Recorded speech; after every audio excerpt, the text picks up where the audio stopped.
અને લવિંગજીભાઈ સૌથી વધારે ગાંધીનગરમાં જોયા છે એવા કેટલાય લોકોને એમણે જોયા છે. બહુડા પકડી પકડી લઈ જવા પડે, કાનમાં જઈને કહેવું પડે કે હવે માળા પકડો કે ના, એક ચાન્સ આપો.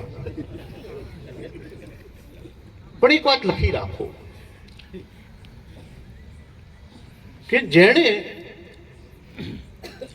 પોલીસ ખાતામાં નોકરી કરી છે એમના ઉપર વિશેષ 2-3 બાબતો બધા કરતા વિશેષ પ્રવૃત્તિની હોય છે.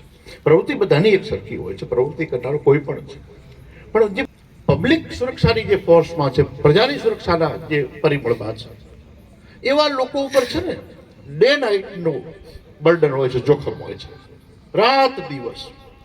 અને તમને નીકળે ત્યારે એમ લાગે, ગાડી લઈને નીકળે, કેટલી આ લોકોને આમ ભવ્ય પેલી છે, પણ રાતે હકે સુઈ ના રહીએ.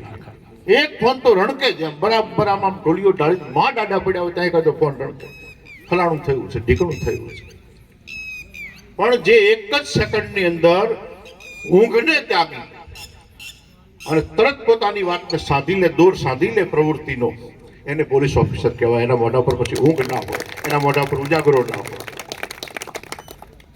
અને ગૌરવશાળી આપણે છીએ એવા સ્ટેટમાં જીવીએ છીએ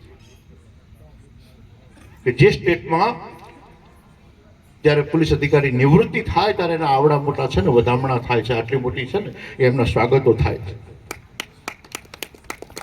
આ જે ગુજરાત રાજ્ય છે, આ ગુર્જર ભૂમિ છે, આના ઉપર જે સાંસ્કૃતિક સંહિતા છે, જેણે સ્વયં સુરક્ષાના કેટલાય બાબતોને પ્રજાએ સ્વીકારી છે. આજે ગુજરાતમાં હું બહાર જઉં છું, બધે ગમે ત્યાં દેશાવર જાઓ, તમે દેશમાં જાઓ, બીજા સ્ટેટમાં જાઓ, ગુજરાતનું નામ પડે છે. આવો આવો આવો ગૌરવથી જોવે છે.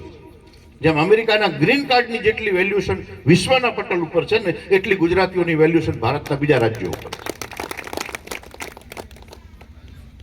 ભારતીય પ્રજાએ, એમાં ગુજરાતની પ્રજાએ બાબતમાં ક્રાંતિ સર્જી છે કે જેણે કોઈ દિવસ પોતાની મર્યાદાઓને સુરક્ષાની દ્રષ્ટિએ ઓળંગી નથી.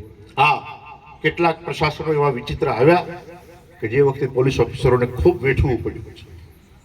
એ તબક્કા જેણે પણ પાર પાડ્યા છે એ ઓફિસરોને પણ વંદન આપું છું, એ પ્રજાને પણ વંદન આપું છું, એ જનરેશનને પણ વંદન આપું છું. એટલે પ્રવૃત્તિ ને નિવૃત્તિ એક વાત લખી રાખ.